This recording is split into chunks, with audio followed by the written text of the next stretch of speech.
I do want to introduce our panel for the day, and we may have some faculty join us a little bit later. Just in order of who's on my screen, I'll start there. So we do have Ms. Cheyenne, and she is, well, I guess you could say the backbone, I guess, of the program. So she does a lot of great things, and if you're accepted into this program, you'll get to know Cheyenne. We also have, let's see, Dr. Bradley Stelflug, and he is also one of our directors, assistant director of the program. Dr. Apatow, Nate Apatow, he is the director of the program. Dr. Brian Oxhorn, our illustrious dean of the College of Nursing. Dr. Catherine Soder, and Dr. Eric Dillon, who is our director of admission and also the assistant dean of inclusive excellence. And then we also have Dr. Jeff Castillo. So, and then myself, Dr. Braxton. Some of you probably know me. I have worked with you through admissions. I'm the admissions specialist for this program. So at this time, to save time, I'm gonna go ahead and turn it over to, I think it was Dr. Stelflug, you were first. Is that correct? No, I think I'm going to start. There you go. Okay, thank you. Okay, so welcome. My name is Dr. Nathaniel Apatov. I'm the program director, and the purpose of this webinar is to get you excited and give you some additional information about Roseman University of Health Sciences Doctor of Nursing Practice degree in nurse anesthesiology. So while I'm talking, I'm not going to be answering questions, but at the end of this, there'll be questions and answers, and we'll look on the chat. So without any further ado, I'll get started. I've been a nurse anesthesiologist for nearly 30 years, nurse anesthetist. Nurse anesthetists work as part of a care team, but because we're credentialed providers, we can also work solo. And many places in the United States, CRNAs work solo, and actually, particularly in rural areas, CRNAs are the only anesthesia act in town. So we provide a very important service to our patients, surgical patients. Nurse anesthesiologists are credentialed to perform a variety of procedures. We perform general anesthetics, epidural anesthetics, spinals, peripheral nerve blocks, central line insertion, etc. There's virtually nothing that CRNAs cannot do when appropriately trained and credentialed. We've been doing this for quite a while. We've been doing this for a couple hundred years. It's interesting that the physicians think that they are the beginning and end of anesthesia, but in fact, the first dedicated healthcare providers to provide anesthesia were nurse anesthetists. Physicians were usually dragged into it at some point. I'm still not sure why, but we are the oldest and best at delivering anesthesia. We played a very vital role during COVID. Nurse anesthetists were at the front lines, saving lives, acting as a resource for ventilation and for critical care management. We are simply the best. Roughly, there's 60-something thousand CRNAs, and we provide most of the anesthesia in rural communities. And with regard to physician supervision, 23 states and Guam have opted out of the physician supervision rule, which is good for us. We're looking for all states to opt out of the physician supervision rule. Unlike the other providers, the anesthesia assistants, we can work in any state or every state. And we work in major cities, we work in rural America, we work in hospitals, surgery centers, dental offices. We do a lot of OB anesthesia. We work endoscopy centers. There's no limit on where we can work to provide anesthesia, pain management services. At this time, the anesthesia market is hot, hot, hot. So even though Roseman says they never guarantee a job, if you don't get a job after graduating from anesthesia school, something's wrong. Yeah, so the salaries, I won't go into salaries. Anybody who's interested in this profession has probably Googled the salaries. The salaries are out of control and there doesn't seem to be an end to it. In order to be a CRNA, you have to be a nurse. You need to earn a BSN, and at this time we're saying you need to at least a 3.0 undergraduate minimum. The accrediting body, the Council on Accreditation of Nurse Anesthesia Educational Programs, require a minimum of 1 year ICU experience, and most of our applicants have between 2 and 7 years of ICU experience. Here is the anesthesia team. On the far left, you can see our leader, Dr. Brian Oxhorn. My manly face is in the middle. To the right of us is Dr. Katie Soder, one of our excellent faculty. Bottom left is Dr. James Reed, excellent faculty. The backbone, I don't consider Cheyenne the backbone. I consider her both the backbone and the front bone, but she's operations coordinator, and she helps keep the program going in the right direction. Below me is Dr. James Reed. I'm sorry, it is Dr. Bradley Stelflug, the associate program director, and to his right, the very handsome and newly father, Dr. Jeffrey Castillo. By the way, if I misspeak faculty, feel free to jump in and correct me. Although, as you know, I'm never wrong. Roseman is unique. Roseman, it has a 6-point mastery learning model with each of these pieces as the cornerstones of the mastery learning model. Unlike other programs, we have rather than a semester curriculum, we have a block curriculum, which for the most part means that you take one class at a time and you're not trying to juggle 4 different classes, as most, if not all, other anesthesia programs do business. The other piece is that it's a competency-based education, meaning you have to achieve competency. So the passing grade is 90% as opposed to any other number that I've been associated with over the years. So you need to, we have a particular way we do assessments or exams.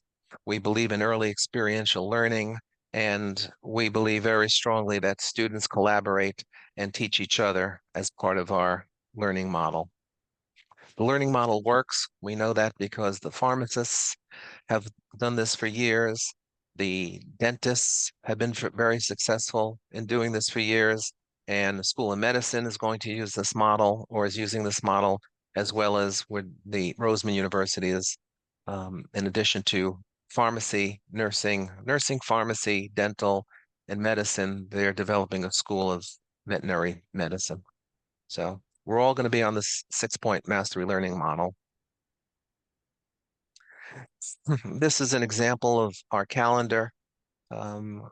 So this is what the first year looks like. Some of you were asking about the first year. The first year are largely DNP related classes with a few exceptions. And so because all nurse anesthesia doctorates are 3 years, the first 6 months you can remain in place if you don't live in Las Vegas or Henderson, Nevada. You can stay in place until January of the first year. So then our program starts in July. So you'd be applying for July of 2026, right? And you wouldn't have to move to any of the clinical areas until January of 2027. So here's some of our students actively participating. On the bottom left, you can see James Reed teaching. And we believe that students learn best when not only taught by faculty, but taught by each other. Again, everyone needs to be, everybody really needs to be an expert in anesthesia to graduate. And because we believe that taking care of patients is uh, everyone has to be of the highest caliber. We believe that 90% passing rate is important to pass every course. It's a very high standard, and that's why we only accept very high achieving candidates.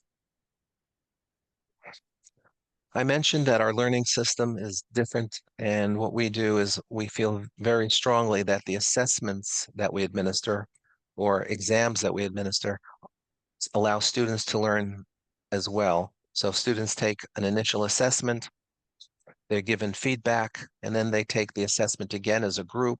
And in this process, the exam itself becomes a learning tool. In most of healthcare, simulation is an important part of learning. We don't let students practice on real patients until they can demonstrate that in the simulation laboratory, that they have the skills to begin practice. So we have an elaborate simulation lab. On the bottom left of the slide, you can see we use virtual reality glasses to help prepare students for before they get into clinical. It's novel, it's very cool, but it's an important part of simulation. Simulation includes, you can see here, two of our students learning how to use an ultrasound machine for ultrasound guided nerve blocks, which is the standard in anesthesia. We also use needle trainers for neuraxial blockade. So again, this is another one of our students practicing endotracheal intubation in our very new and very cool sim lab. Dr. Castillo, you want to talk about a little bit about the clinical sites?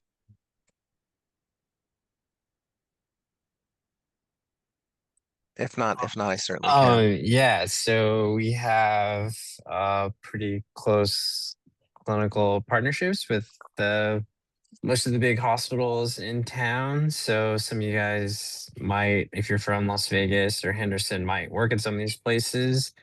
Um, Always adding more sites in Utah, Arizona, California, other places, Oregon, and other places across the US. So the whole goal is to give you guys a well-rounded clinical experience once you're in the program to make sure you can provide care safely. And we are gaining more clinical sites every year, every month. We could probably train 50 or 100 students at Roseman because of the classroom space, but really the thing that defines or certainly limits the amount of candidates we can take is the clinical sites. Clinical sites are the most important part of any anesthesiology program, and they are for us as well. So we're partnering with multiple clinical sites all around the country to get students the best possible clinical experiences. We'll probably take between 18 and 25 students for the class of 2029.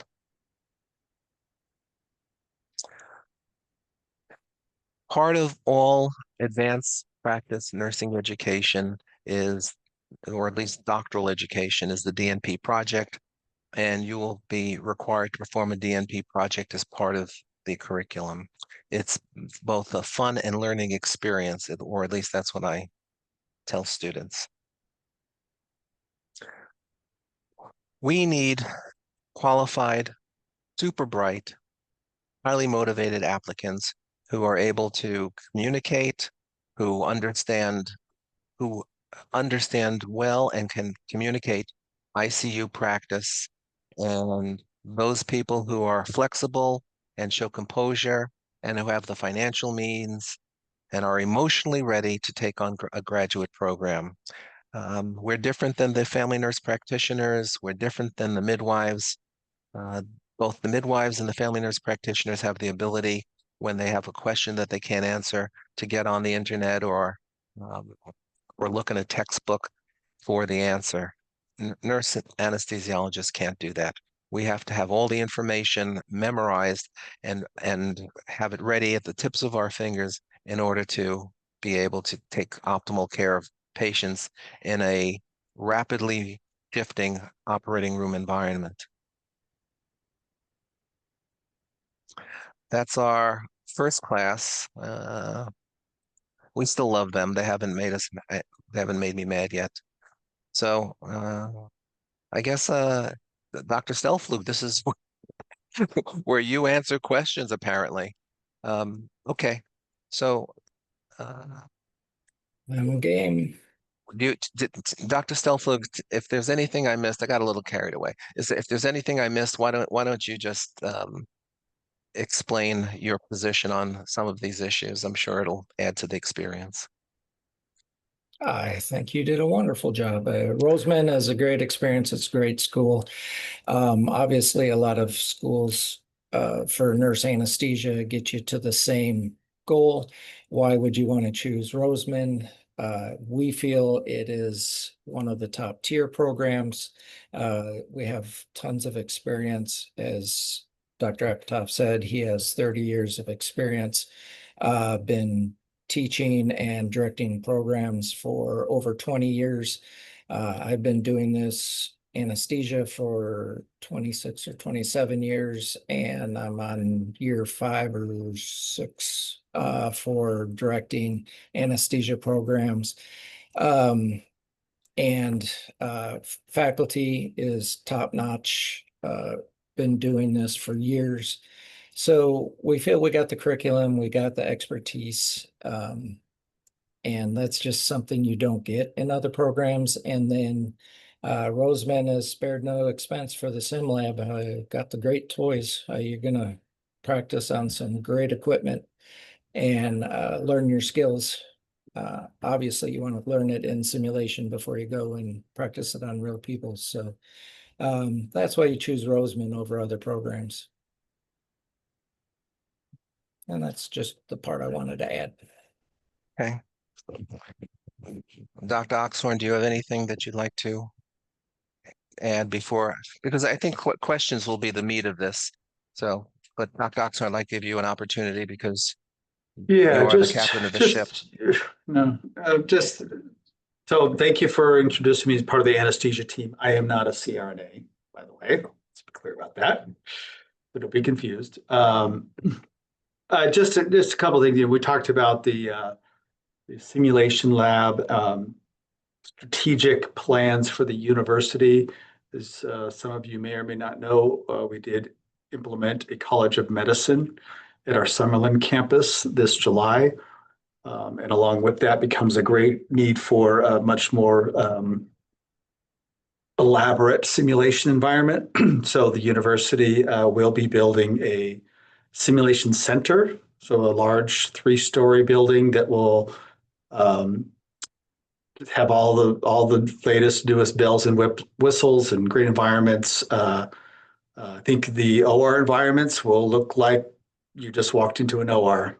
If we had real gases being piped in there, all that good stuff, you'd actually could probably do a surgery in there. That'll have that look and feel to it. So we're very excited about that particular thing, along with all the other bells and whistles that we currently have. But that's I just wanted to mention that one. That's a new thing that's coming up here. So that's it. Okay.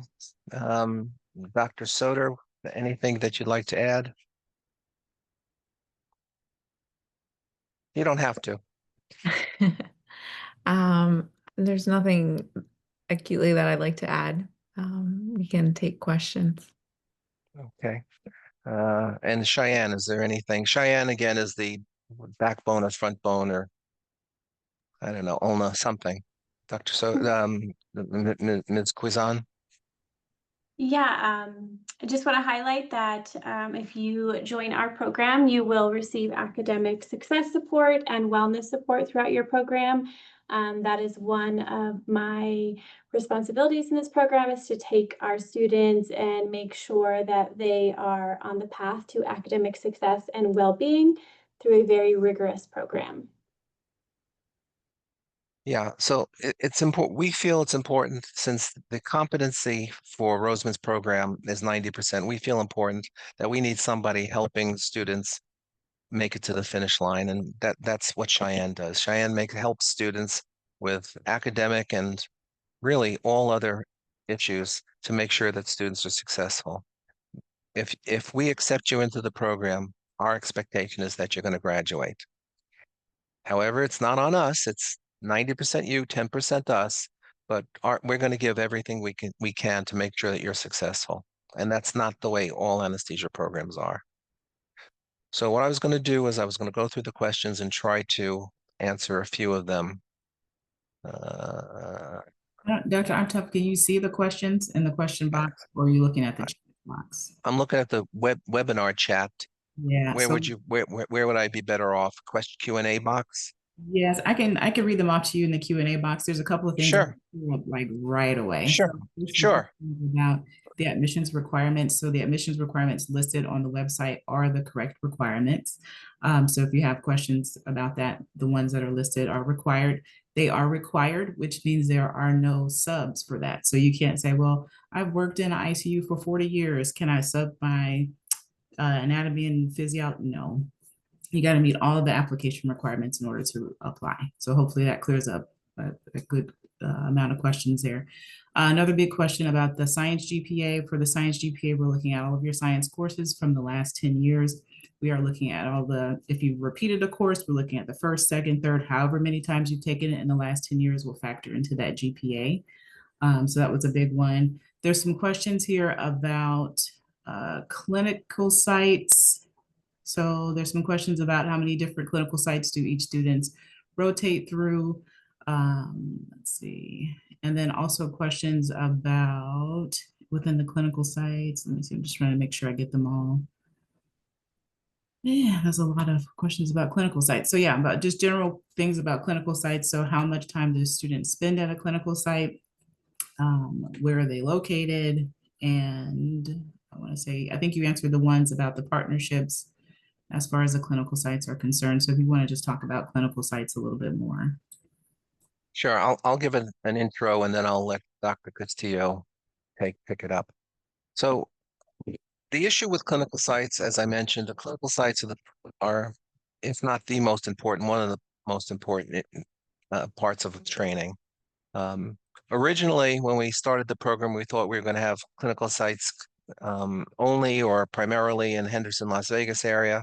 But what we've determined is for students to get the best depth and breadth for training, we're partnering with clinical sites all around the country.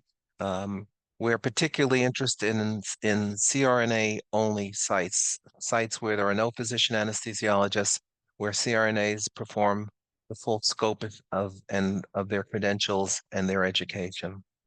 The other thing is we're a new program and we're still trying to navigate the clinical site piece. We're about to field our second class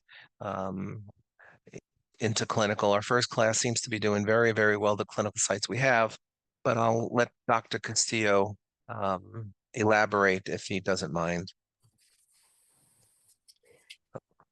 Yeah, so it's kind of a continuing effort all the time to get more clinical sites. Like Dr. Apatow said, that's kind of the biggest obstacle to increasing class sizes, because you guys probably don't know this, but things in anesthesia change very quickly as far as anesthesia groups will cover a facility and then the next month maybe they do not cover that facility, so you have to always have contingency sites. You need sites that are specific to certain types of cases. So cardiac cases and pediatric cases are always hard for every school to get. We are given a real big emphasis in trying to find CRNA only sites, and because those tend to be, like Dr. Aptow said at the beginning, in more rural areas, Sometimes they will not take as many students because maybe they're not as big of a hospital. So you need, multiple clinical sites.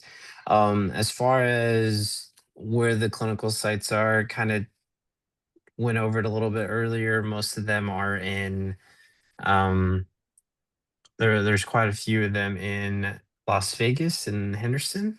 There's also some in Riverside.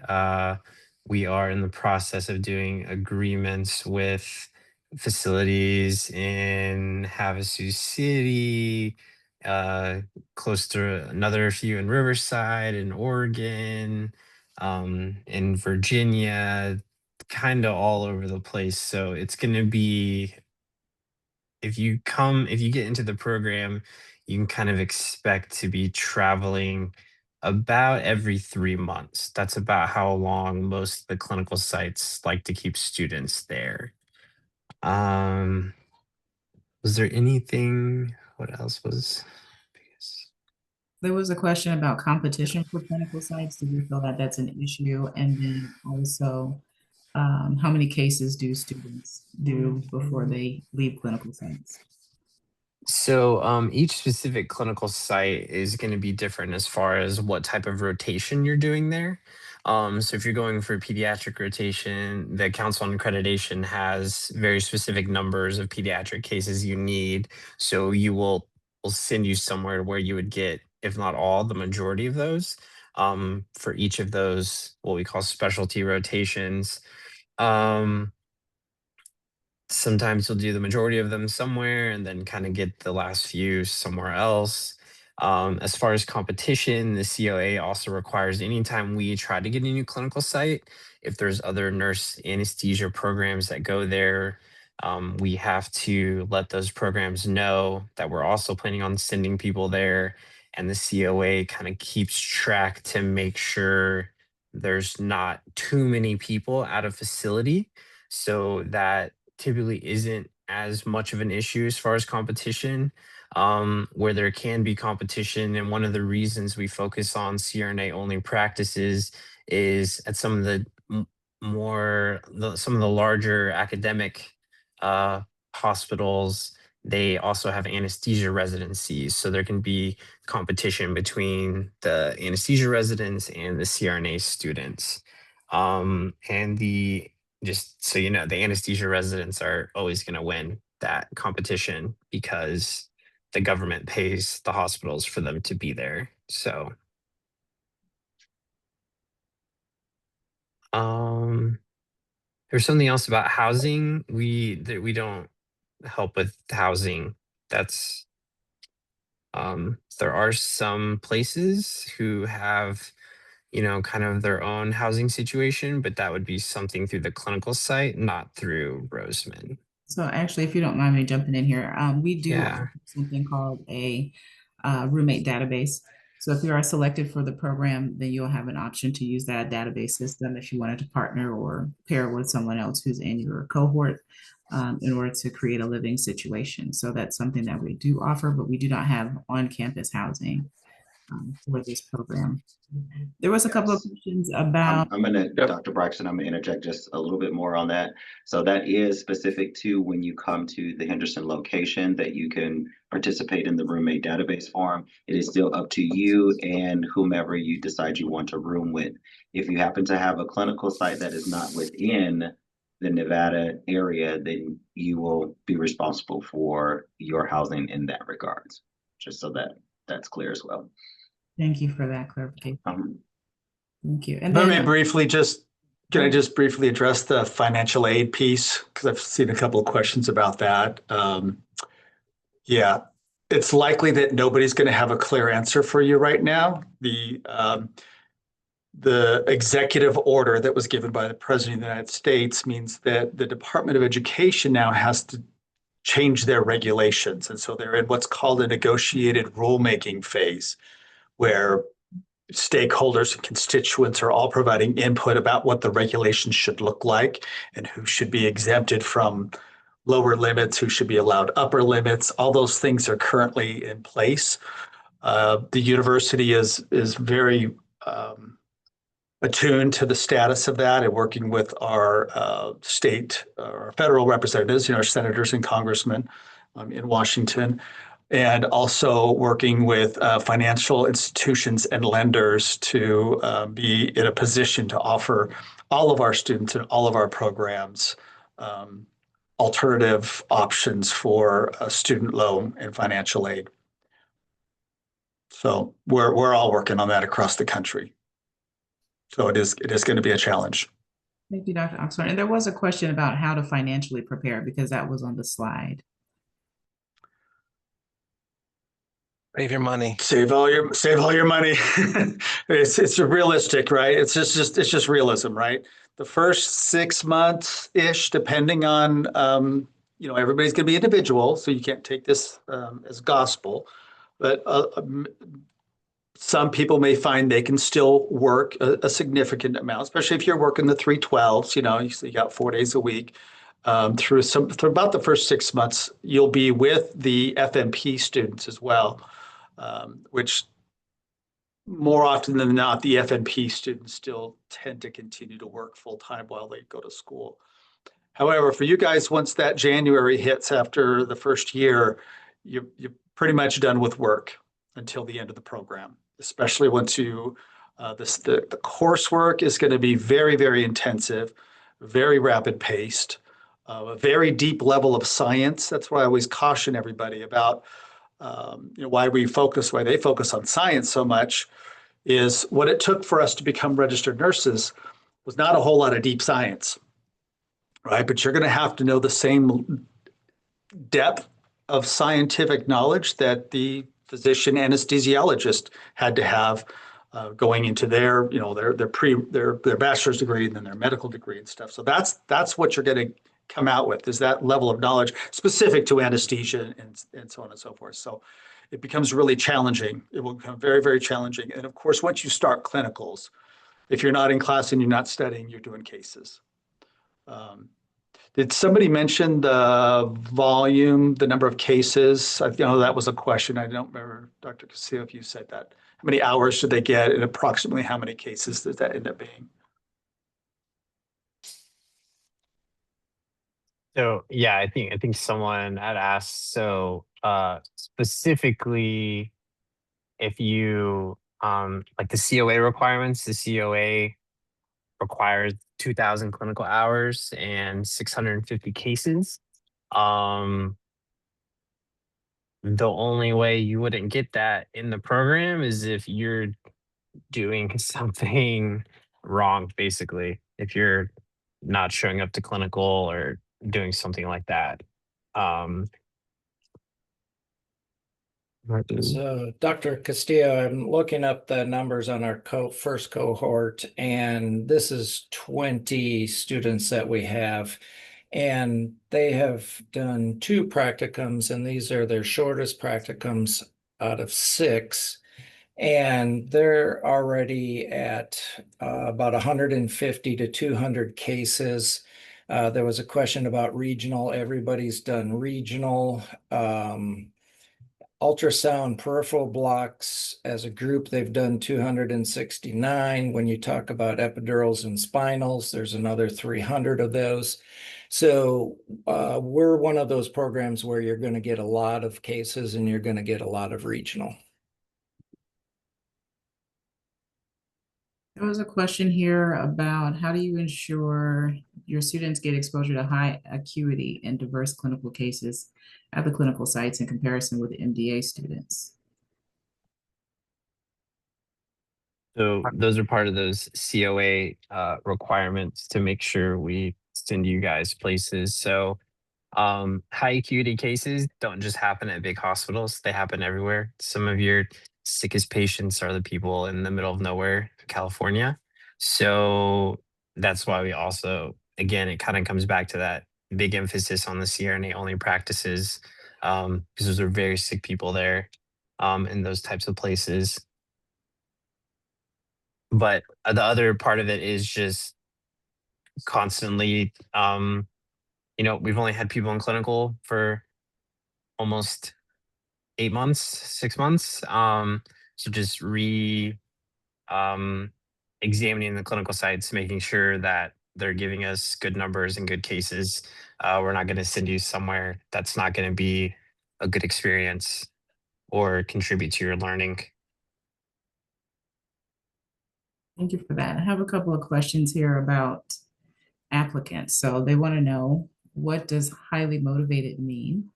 Also, what can they do to make their application stand out?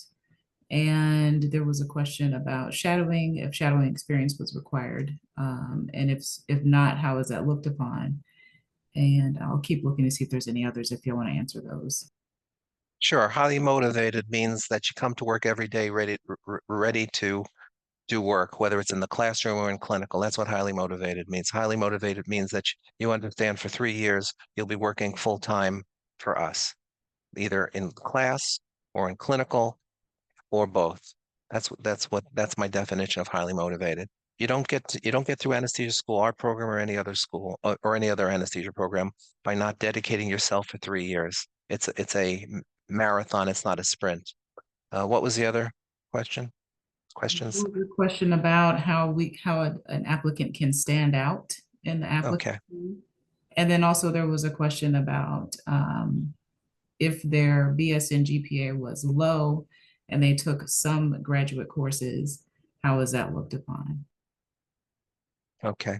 So if your GPA is and science GPA is low, if it doesn't meet minimum requirements, we're not going to see your application. If you have old sciences greater than 10 years or sciences with poor grades, you just simply need to retake those sciences. There's no way around it. And if you really want to make sure you get in, take the GRE and knock it out of the ballpark. So if you have good grades and a great GRE, you're probably going to get an interview. If you have mediocre grades and have taken some of the courses over and gotten A's and take the GRE and do well, you're probably going to get an interview. If you take the GRE and you get an average GRE, it's not going to help you. If you retake a science course and get a B, that's not going to help you.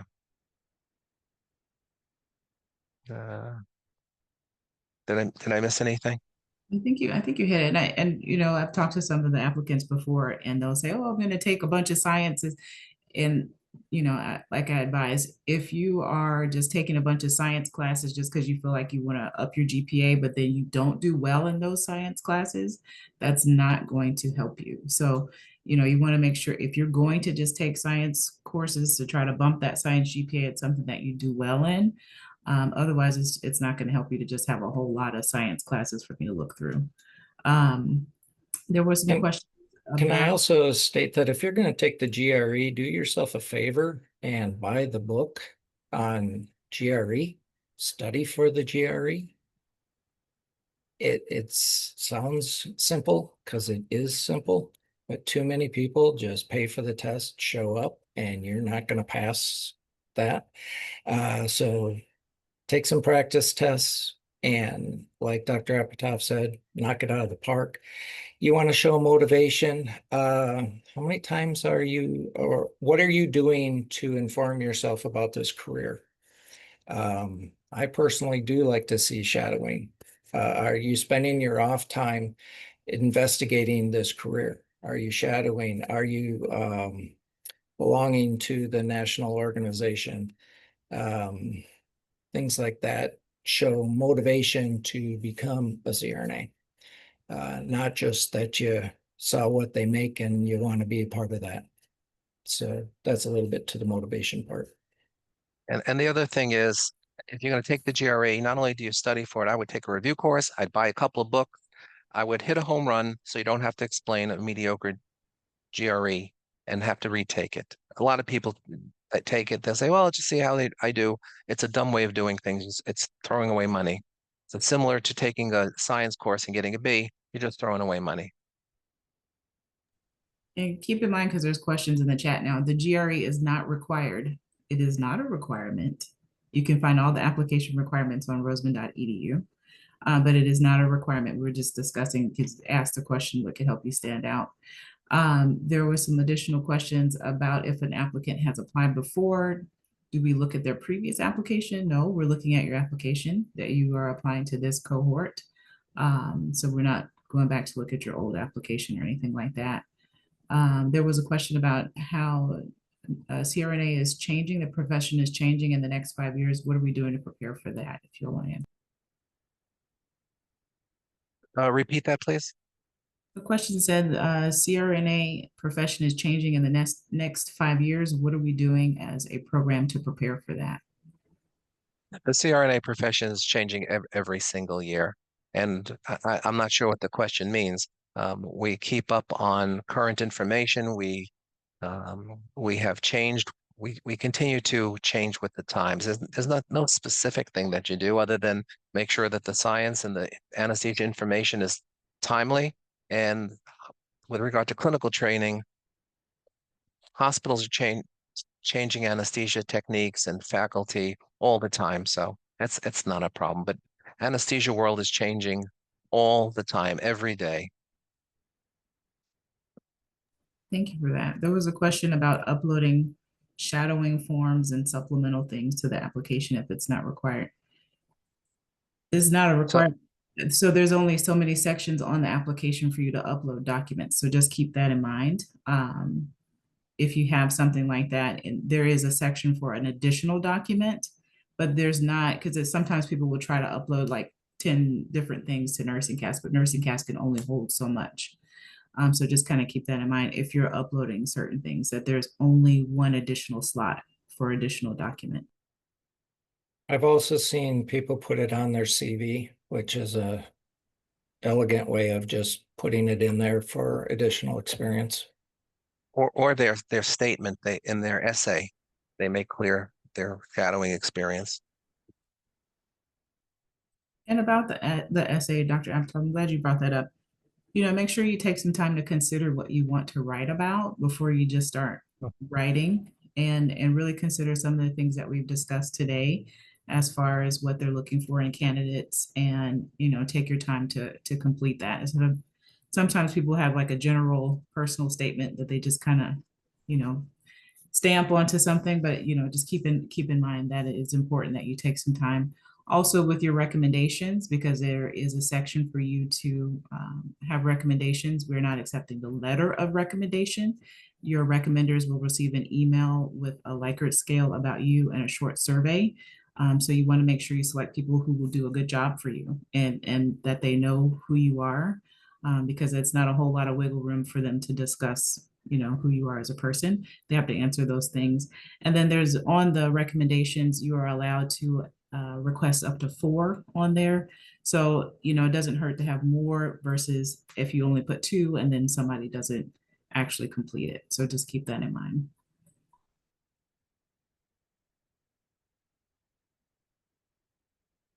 I feel like we're catching up on questions. Yeah. So that is good. And there were some questions about the maximum amount of students that we accept per cohort, but I think you all discussed that. I don't know why people like to ask this question, how many applications do we receive? So that, you know, how can I say this nicely to y'all on a Wednesday? So the number of applications is going to vary by cohort. That's just life, right? But the thing to keep in mind, if you're applying to a program, in any program, the cohorts, the people who apply each time are going to be different. What they have in that cohort is going to be different. Just know that if you're applying to this program, it is highly, highly competitive. The biggest advice I can give you is to finish your application. If there's a section on the application, it's there for a reason. Complete it, regardless if you think it's important. Even if you say, oh, I've already uploaded my resume, why do I have to fill in the work history? Fill it in, because depending on the person who's looking at your application, they may go to that section of the application versus looking at your resume first. So if there's a part of the application, if it's on the application, complete it. Do your very best. Make sure you complete your application before you submit it, because sometimes NursingCast doesn't allow you to go back in and make changes. So that's something to keep in mind. But all the application requirements are listed on roseman.edu. I'm available for questions and answers. I call people It feels like early depending on where you are, or late depending on where you are. I'm available. You can email me, you can sign up for texting, or if you want to schedule some time to talk, you can send that to me in an email when you're available and your phone number. But that's the biggest thing. You have to complete that application and you have to meet those minimum requirements. I know sometimes we want to feel like Rudy and we might just score that goal because even though we don't have those requirements, but I will guarantee you this program is highly competitive. You have to have those minimum requirements. You just do. I think there was another question. Any other questions? I just would like to chime in real quick. So with the fact that this program is highly competitive, we do request your patience as we have to competitively review all of these applicants in terms of who will be invited to an interview and accepted and so forth. So just keep that in mind because there are a lot of applicants that will come through that we will need to competitively review. So we appreciate your patience and understanding that it will not be an immediate response. Yes, and the interviews will be held in February. I believe we're scheduling to be held in person. If you are selected for an interview, you'll be notified via email that you were selected for that interview. I think that was the last question. Yeah, so that was it. When do we estimate interviews? In February? And the application close date is January 9th. So that's, if you want to submit your application sooner, if it's complete, and I do mean complete, like you've got everything in there, you want to submit it, you can totally do that. That's really up to you. But I would not suggest making the payment on the application until you have it complete, because like I said, it's difficult to make changes sometimes after the fact.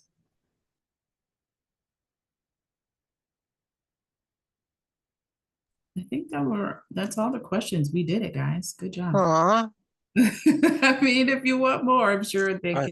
yeah, I was in the zone.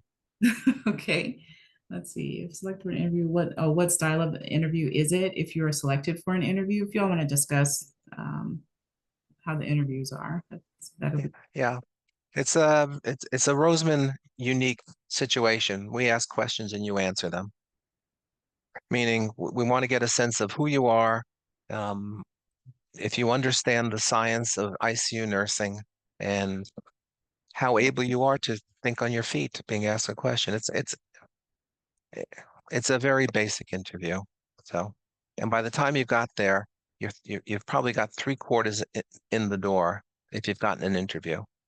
So, the other questions were about if we could put you in touch with students who are in the program or shadowing students. If you contact Dr. Braxton, we can probably help set you up, and depending upon availability, we might be able to get you in with talk to a student or so. So Yeah, we'll have to be It's a- mindful of FERPA violations with that, but probably alternative recommendation would be a current student panel, maybe do a student webinar or something of the sort where they get to ask yeah, questions about the experience. That way it'll be yeah, streamlined. that'd work. There's a good question here about the Cura assessment. Is a Cura assessment like your in-person interview? Now I haven't taken a Cura assessment, and let me just make it very clear. I don't get any of the questions, so I don't know them in advance and I can't help you with that. So I apologize. But Dr. Amtop, if you want to answer about the Cura assessment. Yeah, the care assessment asks you a series of questions about situations and how you would deal with them. And we're just looking for people who are the most motivated, ethical, reasonable, bright. And Kira is just another data point for us to allow us to assess the professionalism and the ability of the candidate. It's just to help make sure that we get the right people in seats. That's what's most important. There was one more question about the 90% competency. They wanted to know, is it only exams or is there anything else included in that 90%? And if you don't make that 90%, what happens? Someone asked, do you go to punishment or something like that? But yeah, if you all want to answer. Yeah, sure. If you don't get 90%, the beatings will commence until morale gets better.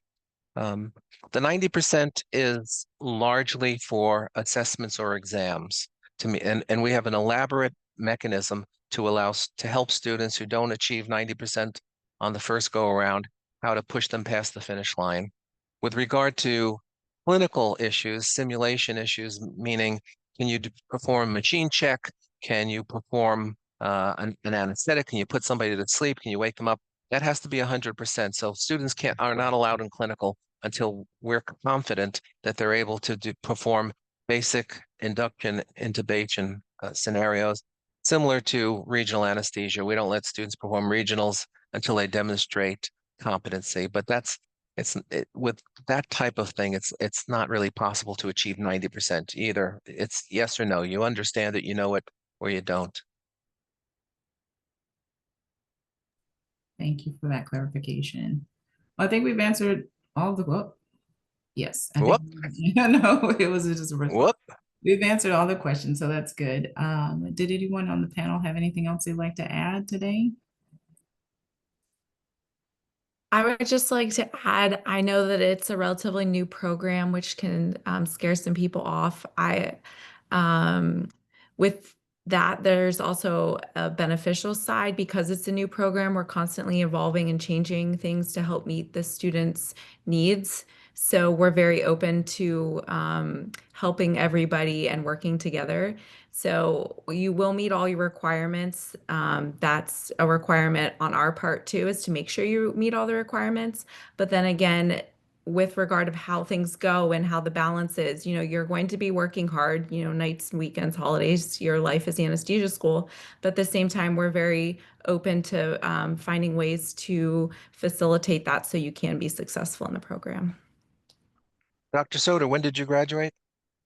2020. So in your program, was your program director helpful in ensuring your personal success? Very helpful. And I was the first cohort for the DNP, and it launched with a success thanks to Dr. Apatov, who was my program director when I was in school. Oh, I forgot that. Oh, yes. Dr. Soder, I'd forgotten that. So I can attest to his ability to craft very successful CRNAs. Okay. The quick question about the project. So yes, it's a doctoral level degree. So you will do a quality improvement type project as opposed to pure empirical research. We have our first cohort who will be going through that starting the end of their year 2 and through parts of a good chunk of year 3. We don't have a lot of details of what that looks like specifically, but I can tell you that it's a graduate program and projects are not assigned. So you will develop with the assistance of your CRNA and the DNP faculty a reasonable, feasible quality improvement style project related to anesthesia and whatever and all that kind of stuff. So that's how that will work out. Thank you, Dr. Oxman. Well, I guess that's about it. I think we can wrap up. I can say, honestly, worked in higher ed. Gosh, this is going to make me old, almost 17 years. But I will say Roseman is a unique institution in that the people you see here on this webinar genuinely care about you and your success. They're very open and helpful at Roseman. And so, anytime we have our programs that get started, I only hear good things from students, and I only hear good things from people in the community once our students get into the community. So it's definitely a great program. If you have questions, again, please feel free to reach out. You can email me, you can still text if you sign up for the text option, and you can also give me a call. At the end of this webinar, you will receive a very short survey just to ask a few questions about things that you may want to hear from us in the future. And again, we thank you for your time. Anybody else have anything else to say? No? Go Roadrunners? All right. Well, Go Roadrunners. And with that, we're going to go ahead and end the webinar. So thank you all. Thank you, panel. Thank you all for showing up and being so helpful to the students. Have a good one.